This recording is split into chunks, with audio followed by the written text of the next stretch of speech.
Hi, my name is Mike Aben and welcome to Children of a Dead Earth, a realistic take on a space combat simulator. And what we are doing in this series of videos is taking a look at all the campaigns and doing our best to get gold on each one of them. And this being the third video, we are now looking at the third of these campaigns, Predatory Opportunism. Destroy a dangerous enemy ship that is in an out-of-plane orbit around Mercury. So we are looking at changing the plane, so we haven't done that yet in the first two ones, so we got to change the plane of our orbit. We're also going against a particularly strong ship. It's not going to be the significantly weaker ship that we had in the last mission. And what we also want to do, of course, is get gold. And in order to get gold, we have to beat these records. So record number one is that we have to do the mission in 22 hours and 11 minutes. And we have to keep our capital ship unscathed. We must not take any damage on our main vessel. We're going to try and do both of these at the same time with this one. We'll see how it goes. But let's get this started. Again, we'll skip the briefing and we'll just go straight into it. So here's the situation. So this is us in a nice low orbit around Mercury, and this is our enemy ship in this much wider orbit, and you can see they are very much in different planes. But before we get into dealing with that, let's take a look at the vessels involved in this little skirmish. So this is the enemy corvette right here, and it is equipped with a number of different weapons. It has these 11mm rail guns that we saw quite prominently in the last video. It also has the cannons. Where are the cannons on this thing? Oh, it doesn't have cannons. I thought it had cannons. It does not have cannons, but it does have 6 of these rail guns, and then it also has these 286mm coil guns. Both of these two weapons have about the same sort of effective range, but this one packs quite a bit more punch. And yeah, if we get our capital ship within range of this guy, it's going to decimate us. So we're going to have to find some way around that. So let's take a look at our ship and talk about kind of what the strategy is going to be. So this is our escort ship. Okay. And its main weapon, it's got the rail guns that we've seen before, but what it has is new are these Stinger drones. We have these Stinger drones, 25 of them, and what they are like, well, you watch things like Star Wars and stuff, they are like our fighters, except they don't have people in them, and that is actually a tremendous advantage because these guys can produce all kinds of high G maneuvers and dodge and weave and get in high velocities that would actually squish a poor human that might be in them. So this is what we're going to use to keep this ship out of range from getting pummeled. And then the Stinger drones, if we lose some of them, or most of them, or all of them, as long as we take out the enemy, we really don't care. So let's get back and start performing the maneuvering. Now, the one thing I do want to say about the Stinger drones is, whoops, I just disabled them, I don't want to do that, is they do have a limited amount of delta V compared to our escort ships. So what we want to do is do most of our orbital maneuvering with this, and then we're going to release our drone. So let's get into this orbital maneuvering. So what we're going to need to do is we're going to need to change the plane of our orbit. And in order to change the plane of the orbit, we're going to be using for the first time this blue handle in order to change the plane of our orbit. But get rid of that. Bit of a tip when it comes to orbital plane maneuvers. The further you are out from the body about which you are orbiting, the cheaper a plane change is going to be. Because if you push yourself out to this orbit, the vessel's moving quite a bit slower than we are right here. We're moving very quickly, and if we're moving quickly, it's more expensive in terms of fuel use to change the plane of our orbit. So we're not going to change the plane of our orbit nice and close to Mercury. We're going to get ourselves out far from Mercury. So our first step is going to be to push out our trajectory. Now I want to pay some attention to these little dots that you see here. What we have here is an orbital node. There's one here and there's one over here on the other side. And what those are the places where our orbit crosses the plane of our target orbit. See that? Right? That's where this crosses the plane. So that's where we're going to make our orbital change is going, or plane change is going to be at one of those nodes. However, what I want to do is push one of those nodes out towards this altitude. So we're going to set up a trajectory change right at this node, and I'm picking that node because that's the direction that we're going, so that's the first one we're going to hit. And what we're going to do is simply, using the tangential burn, we're going to be pushing out our apoapsis, the highest point of our orbit, out towards, whoops, there, how's that look? Well, that looks pretty good. And of course, we could match orbits here, but that's not what I want to do. What I want to do here is change the plane of my orbit without matching this orbit. You'll see where I'm going with this in just a little bit. So we're going to set up another trajectory right there. And this is the one we're going to change the plane with. So we're going to be using this blue guy. Now, you got to be a little bit careful here and make sure you do this in the right direction. We are going around in this way, and the red orbit's going around in that way. So we're going to need to push this in this direction. Like, where is it coming? Come on. Why is that? Let's try this again. Need to push in. Why is that hardly changing? Okay, let's delete and try that again. Okay. So, why am I pulling that so far? Yet it's hardly changing. Is there something weird that I've done that this is now fine? There we go. Now we're changing it. Okay. So, I want to make sure I push this the right way because it's really easy to push this orbit the wrong way. Get the two orbits so they are going in the same plane but are actually moving 180 degrees from each other.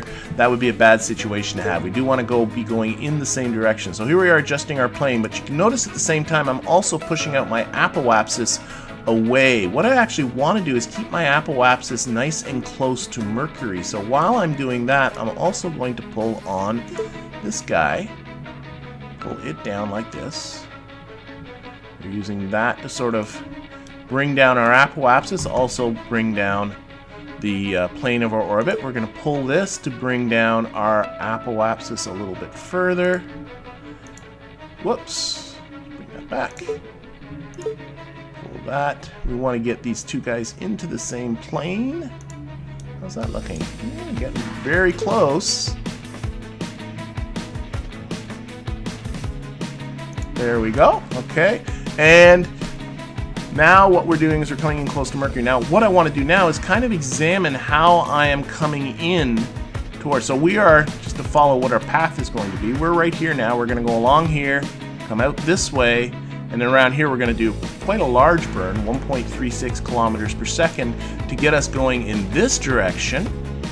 And now you can see that we are going to be arriving late. I would really love to have my intercept with my target right there, and you can see we're arriving late to the party up there. So what we want to do is speed ourselves up. We're going to speed ourselves up by decreasing our blue orbit a little bit more, by pulling in our periapsis even closer to Mercury. That speeds us up, and you can see now we are starting to get our intercepts there. Let's check our plane. That's still not bad. We can fix things a little bit here like this. Nice. Okay, let's see what this intercept is like. Okay, I got an intercept here. Let's plot an actual intercept. Boom. There we go. And we are making our intercept here in 10 hours and 29 minutes, which is underneath the time that we need, so that is good. So I think all of this is going to work pretty well. What is our encounter speed out this way? Does it say that? 243 meters per second. That looks pretty good. All right. So, I think with that done, let's actually run some turns. So, let's get going. So, here we go. Going along here, out there, do the plane change, and we're moving this way. Now, I want to get to the point where I'm going to release my drones, and the place I want to release my drones is right here at periapsis, because I'm going to make one more slight orbital change there that I'll get to in a little bit. So I want to stop right at periapsis. Now, this little line here on our orbit is telling us how far we're going to go if I push another run turn button. So I can push another run turn button and I move to there. Now my next run turn button would actually push me past periapsis. So what I'm going to do is I'm going to reduce the number of turns down to 10 minutes.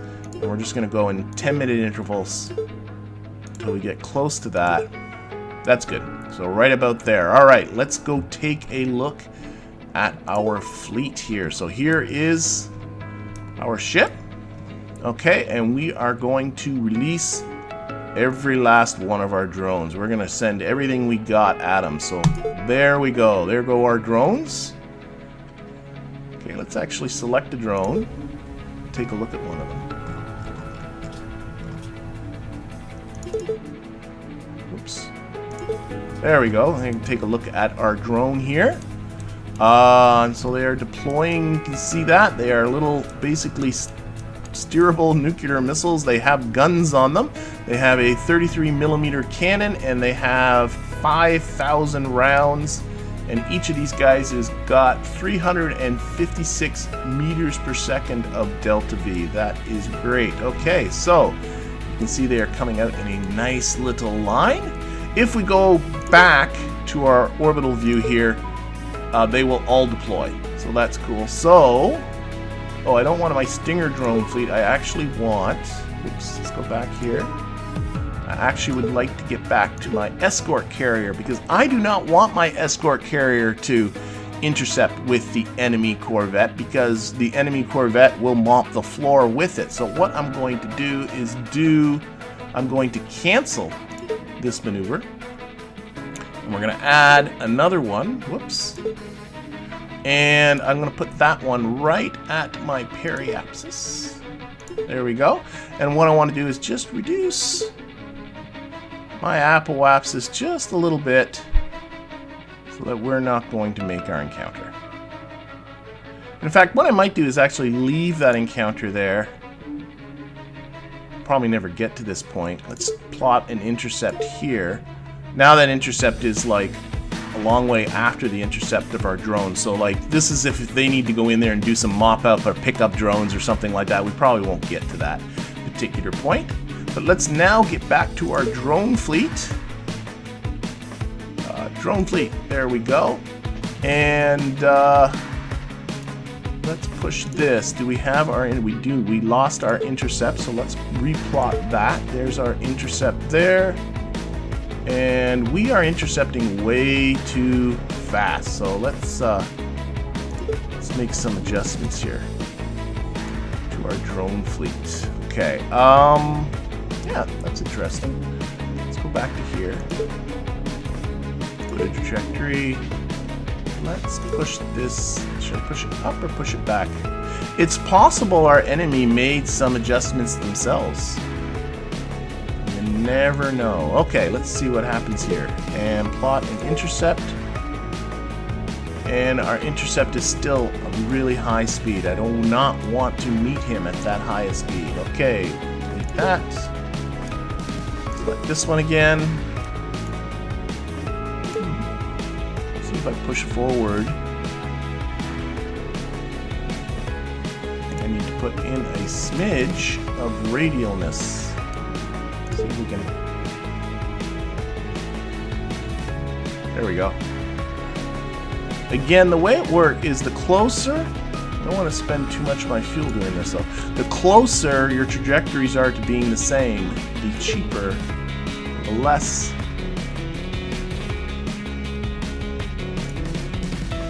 speed you'll have. Ooh, we're not quite in the same plane. Oh, but if I'm going to make a plane change, I should actually do it. Ooh, maybe that would be the thing to do. Not to do that there. To do that here. One of our nodes. Let's do that. Let's do a trajectory there and just push down the plane just a little bit. Let's see what that looks like. Just so we are actually in the same plane. Oh, I'm now below. No, I'm not. So many lines. Okay. And what happens if I pull back a little bit?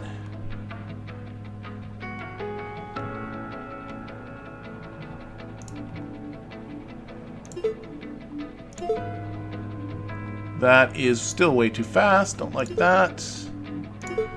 Go back to here. Let's push forward then. Let's again get in a little bit of radialness. Push forward this.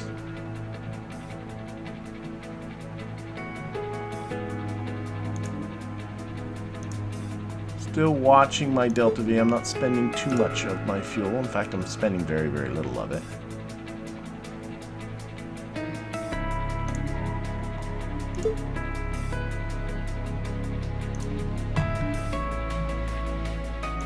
See that. Intercept. 720, that's better. What happens if you do a flyby one instead? Oh, that's crazy. Yeah, I'm not going to do that. Okay. Do that. Let's do one last play at the adjustments here.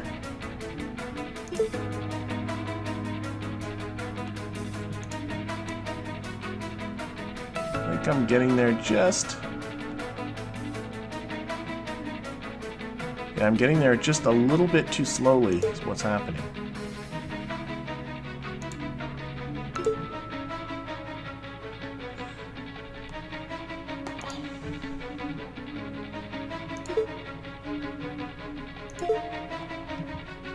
Alright, 515 meter per second counter speed. I think I'm pretty happy with that. So, let's do this and see how it works out. So again, we will run an hour turn here. Let's go. Okay. Here you can see how our, let's go to 10 minutes here, how our escort ship is now breaking off, so it won't be getting into this skirmish.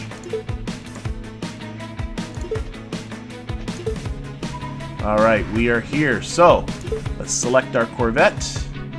We will be targeting its engines. And let's also target those coil guns. Okay. And actually, no, let's just target the engines. I think I have better luck when I just target the engines. We'll go back to here. We don't want to turn broadside. Well, actually, what is our... we're not in range yet. Oh, we're not going to be in range of it. We will... okay, you know what? I think I will turn... let's do a burn to them. Full...